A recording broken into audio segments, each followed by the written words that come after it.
Tom Methvin has been incredible and exceptional and an ally, and I shall never forget when we went to Chicago and we're at the meeting there, and he said, I've been thinking about something. He said, I think, and literally this was in days after Tom was president-elect, he said, we've got to do something about the foreclosure problem on people in Alabama.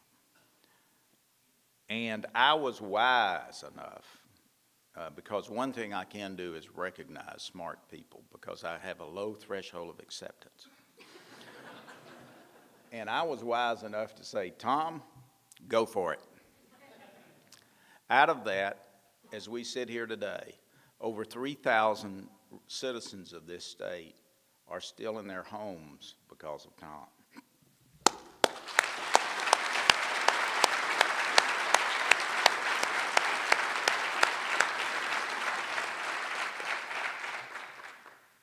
Tommy will confirm, for the first time that I can ever remember, the entire congressional delegation from the state of Alabama supported additional funding for legal services because not only were those 3,000 citizens of Alabama still in their homes, some of them lived in the district of every one of those representatives. And I thank you for that. I would say to you that Tom comes also from the right part of the state. He grew up in what I like to call the rural part of Russell County. And his great family is here. I met his father. But Mr. Secretary, I would ask you please at this time if you can confirm that by unanimous vote, the new president of the Alabama State Bar is Tom Methvin. I can indeed. President Methvin, please come forward.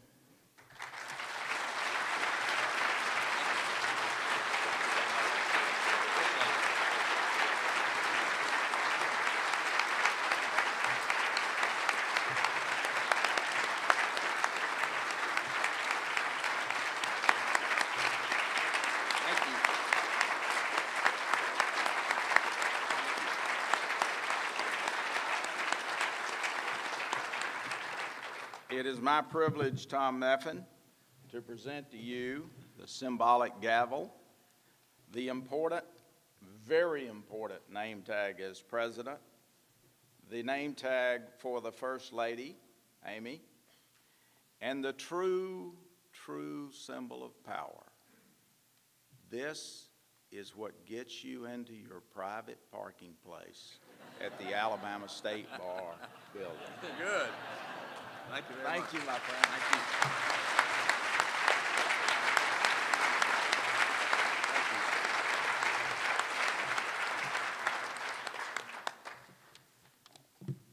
Thank you very much, Mark. First, I want to recognize some very special people. My wife, Amy, and my two boys, Rucker and Slade, all of whom I love dearly. Would y'all please stand? Thank you. Thank you. Also, I'm very glad that my brother Bob is from Birmingham, and his family are here. As you know, he's a lawyer in Birmingham. My sister, Lindsay Hanahan, and her family from Mobile. My parents, Bob and Claudia Methvin, who most people say in Barber County, Daddy's got the South Georgia drawl. It's not Bob, it's Bob. So we're very glad that Bob and Claudia Methvin, my parents, are here. Incidentally, each one of their parents and grandparents were lawyers and judges, so y'all don't scare them a bit. They are used to being around a bunch of y'all. Other members of the family, I'm so glad to hear lawyer Ricky Fuqua from Mobile. And now at this time, would all of my family please stand to be recognized?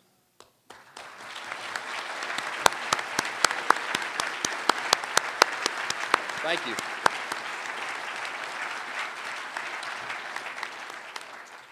Also, I'm very glad that Jerry Beasley, Greg Allen, and the lawyers of Beasley Allen are here. As y'all know, Jerry Beasley has been a mentor to me, and when he asked me to become his partner in 1994, what a great day that was, by the way, he said, Tom, if you're going to get along in life and be successful in life, you need to get your priorities right. And he told me at that time, your priorities are your relationship with God, your relationship with your family, and then your work. And what a great way to live, and we all ought to strive to live that way. Would all the lawyers of Beasley Island please stand to be recognized? Thank y'all.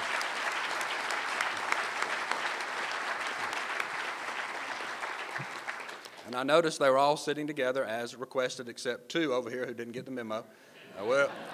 We'll have to talk about that when we get back. And last and certainly not least, my assistant of 19 years from Michigan originally, Miss Anna Pierce, will you please stand and be recognized?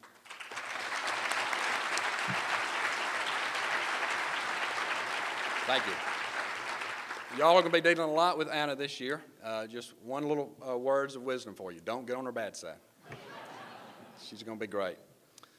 Madam Chief Justice, friends, colleagues, family, what an honor it is to become your bar president.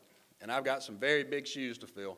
I think about the great work of Mark White and Sam Crosby and others, and I want y'all to know I do not take this job lightly. As I was looking back in time and wondering, I wondered what were the major issues facing the Bar Association when our very first bar president came into office in 1879. And then I wondered further, what were the major issues facing our bar in the 1920s, the 50s, the 60s, turbulent times? What were the major issues then? And then I said, what are the major issues facing us today in 2009 as I become your 133rd bar president?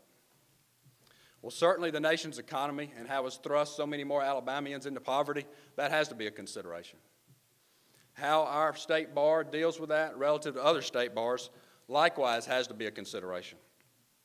And after thinking about this and getting a lot of counsel from a lot of wise people throughout the state, we concluded that the main issue we need to focus on this year, we need to put our time, our talents, and our energies on this year, is access to justice for the poor.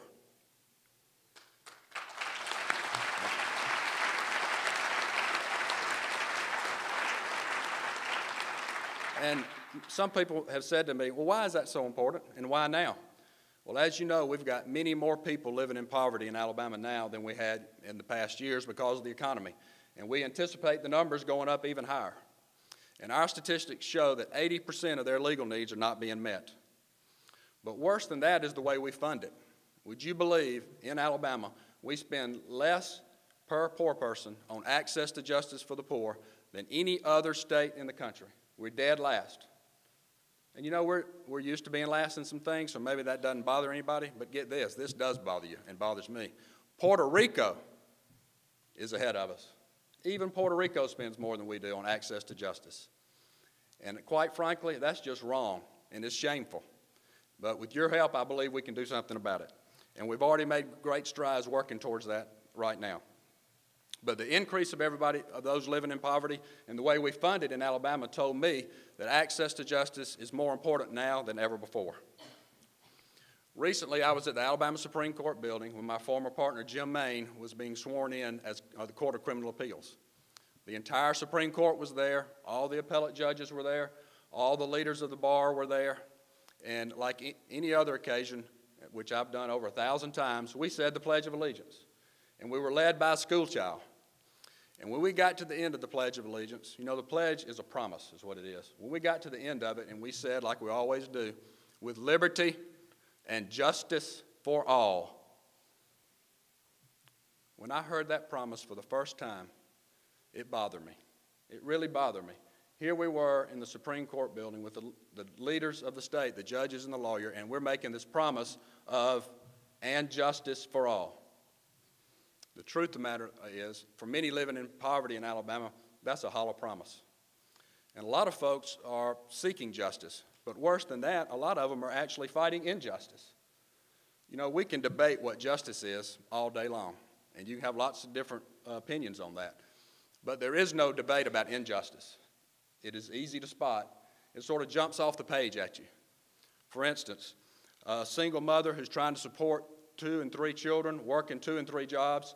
She's running from an abusive ex-spouse who beats her over and over and over, sends her to the hospital. He told her that if she runs, he's going to kill her. She needs a lawyer to help change her identity, to get a new Social Security number. She needs a lawyer to help get a restraining order, but she can't afford one. This, ladies and gentlemen, is an injustice. There's an elderly couple who are on a fixed income, Social Security only. He was a World War II veteran. She worked in a sock factory for over 30 years. They've always paid their rent on time in their apartment. The landlord will not fix the floors. There's rats running in and out. Will not fix the roof. There's leaks, electricity. They made complaints. The landlord kicks them out. They cannot get a lawyer to protect their rights. This, too, is an injustice.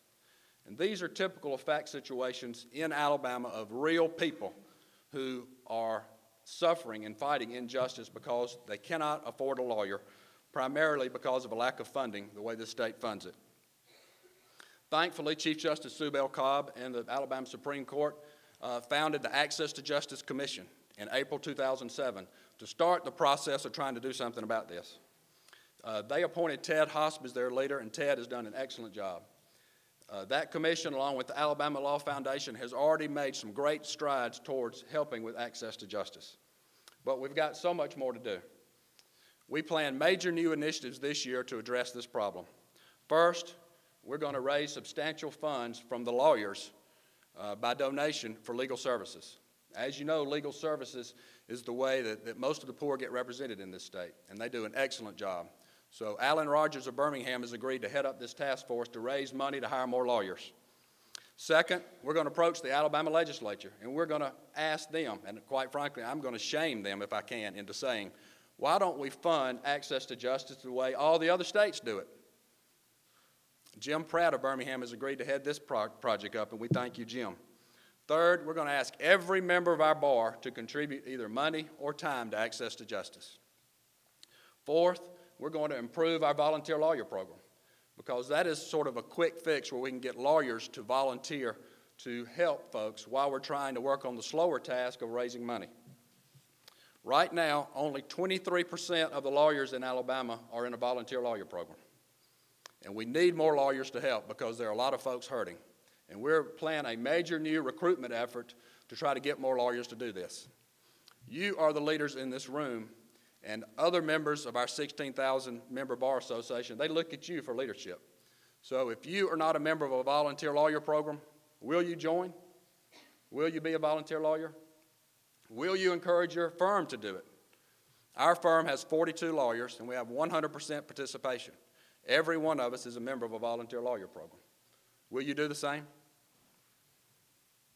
Fifth, we're going to publicize what we do, because we are helping people for the right reason. We are lawyers serving others, but we're going to tout it in the public and show the public, because I think this will help our image.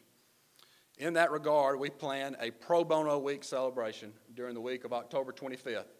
And during that time, we're going to have an pro bono outreach, a clinic or some sort to help folks that need it in every judicial circuit in the state of Alabama during that week. And we're going to publicize it. Thank you, Elise Spruill, for heading this up. We're going to do the same thing for Law Day next year. During Law Day, we're going to have an outreach program in every single county in the whole state, and we're going to tell folks what we're doing on access to justice. So I think the publicizing is going to be great for us. I want to digress for 1 second and say this. Mobile Bar Association. Mobile's volunteer lawyer program is absolutely the best in this state and one of the top 10 in the country.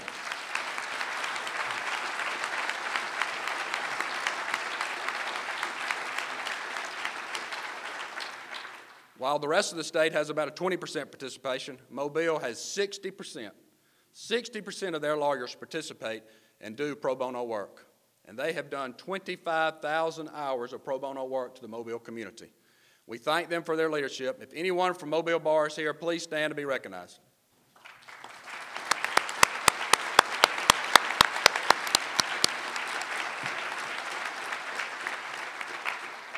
Thank you. Lastly, I want to thank Rich Riley of Huntsville, who's agreed to head up a task force to work on the volunteer lawyer program in Huntsville. And I predict this time next year we'll be able to say that the Huntsville volunteer lawyer program is one of the best in the state. And I also want to thank the Alabama Civil Justice Foundation and the Access to Justice Commission for the grant that they gave us for our mortgage foreclosure program. As you know, we have TV ads all over the state that say, if you're about to lose your home, call the Alabama State Bar, and we can help provide you a free lawyer. And that program has been great. In closing, let me say this. Let us remember the plight of the single mom who is running from the abusive spouse who needs a lawyer. Let us remember the plight of the elderly couple who's kicked out on the street of their apartment, who can't get a lawyer. Let us remember them as we are thinking about access to justice. With all the collective wisdom and energy in this room, and with your help, I believe we can make Alabama a place to be proud of as it relates to access to justice. So with your help, let's do that. Thank you very much.